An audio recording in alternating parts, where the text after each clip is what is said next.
স্বামী সর্বপ্রিয়ানন্দজি মহারাজের মতে নিয়মিত সাধনা এবং নাম জপ শ্রীরামকৃষ্ণ দেব ও মা শারদার উপস্থিতি অনুভব করার একটি গুরুত্বপূর্ণ মাধ্যম। অন্য আরেকটি উপায় হল তাদের শিক্ষার আলোকে প্রেম এবং সহানুভূতির মাধ্যমে জীবনযাপন করা। যখন আপনি তাদের শিক্ষাগুলি জীবনে প্রয়োগ করবেন এবং অন্যদের প্রতি প্রেম এবং সহানুভূতি প্রদর্শন করবেন, তখন আপনি তাদের উপস্থিতি অনুভব করতে পারবেন। আপনাদের অকৃপণ ভালোবাসা আর ভিডিওগুলিকে বারবার শেয়ার করে 12 কোটি মানুষের কাছে ঠাকুর ও মায়ের উপদেশ দর্শন প্রচার করতে আমাদের সাহায্য করে বুঝিয়ে দিয়েছেন আপনারাও আমাদের মতোই ঠাকুর ও মায়ের বাণী সকলের মধ্যে প্রচার করার মতো মহান কাজে আগ্রহী। তাই একটা ছোট্ট অনুরোধ আপনাদের কাছে, শ্রী রামকৃষ্ণ দেব ও মা শারদার উপদেশ দর্শন বাণীগুলি আমরা 100 কোটি মানুষের কাছে পৌঁছে দিতে চাই। আপনাদের সাহায্য ছাড়া সেটা সম্ভব নয়। তাই ভিডিওগুলি আরও শেয়ার করুন। আর আমাদের মিনিমাম 1 লক্ষ সাবস্ক্রাইবার সম্পূর্ণ করতে আপনাদের ভালোবাসা, সাহায্য ও সাপোর্টের খুব প্রয়োজন। অনেক ধন্যবাদ। খুব ভালো থাকবেন। আজকের ভিডিওর শুরুতেই একটা প্রশ্ন। আচ্ছা, বলতে পারবেন কোন জিনিসটা আমরা সব থেকে বেশি পছন্দ করি করতে, কিন্তু সেটা করেও শান্তি পাই না? এটা মনে হয় আজকে বলতে পারবেন না। শব্দটা হলো অভিযোগ।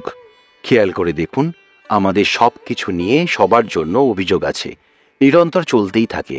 কিন্তু অভিযোগ করার মানুষ থাকলেও শোনার মানুষ কিন্তু নেই বললেই চলে। আমরা নিজে দুর্বলতা লুকাতে অন্যকে অনেক সময় দোষী করি। এমনকি আমরা ঠাকুর দেবতাদেরও ছাড়ি না।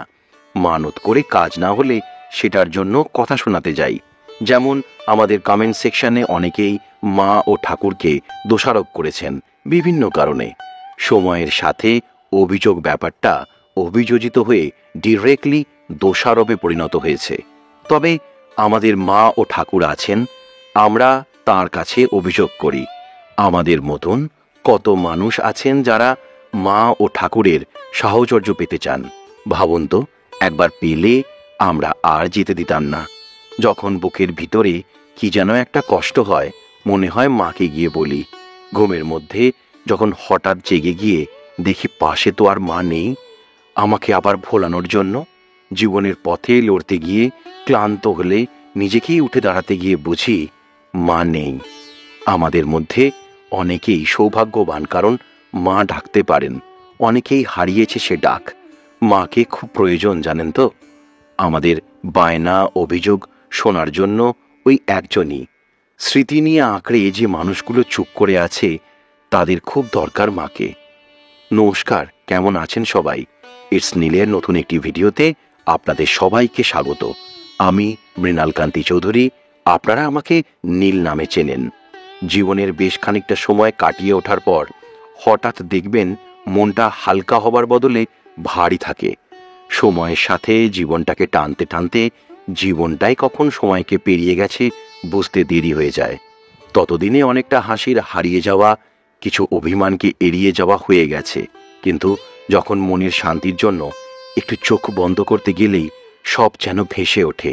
ঠিক এরকম অবস্থা থেকে মা ও ঠাকুরের কৃপা লাভ করে মা ও ঠাকুরকে নিজেদের মধ্যে সত্যিকারের অর্থে নিয়ে আসা কষ্টকর হলেও সম্ভব। আজকের আলোচনাটি শুরু করার আগে কথা দিতে হবে, আমার মতো আপনারাও চেষ্টা করবেন। কি করে বুঝবেন মা ও ঠাকুর এসছেন আপনার ঘরে? যে বিশেষ কিছু লক্ষণে তার পূর্বাভাস পাওয়া যায় সেগুলি হলো, আপনি অন্তরে শান্তি ও সমাধির অনুভূতি পাবেন। শ্রীরামকৃষ্ণদেব বলতেন, যখন অন্তরে শান্তি অনুভূত হবে এবং সমাধির অবস্থা আসবে, তখন জানবি আমি এসছি। তোদের মন শান্ত ও নির্মল হয়ে উঠবে। মা সারদা দেবী প্রায়ই বলতেন, যখন আমার জন্য কেউ নিরন্তর প্রার্থনা করবে, সে আশীর্বাদ লাভ করবে। তার জীবন সাফল্যের পথে প্রশস্ত হবে। জীবনের বাধা বিপত্তিগুলো দূর হতে শুরু করবে। যে কাজগুলো হচ্ছিল না, সব হতে শুরু করবে। তখন বুঝবি আমি আছি। শ্রীরামকৃষ্ণদেব বলেছিলেন, যখন তোদের আত্মবিশ্বাস বৃদ্ধি পাবে আপনা থেকেই, তখন জানবি ভালো সময় এসে গেছে। আমি তোর ডাকে সাড়া দিয়েছি। যেমন লরেনকে বলতুম, তুই যখনই মানুষের সেবার জন্য বড় কোনো কাজ করতে যাবি, তুই ঠিক আত্মবিশ্বাস পাবি, আমি তোর সাথেই থাকব। মা শারদা বলেন, যখন তোদের মধ্যে ধৈর্য সহনশীলতা বাড়বে, তোরা সব সমস্যাগুলির মোকাবিলা করবি, তখন আমি তোদের সাথেই থাকব। শ্রীরামকৃষ্ণদেবের মতে, তোরা মনকে ইতিবাচক চিন্তা আর সৎ পথে পরিচালিত করে দেখ, নিজেরাই বুঝতে পারবি আমি এসছি তোর কাছে।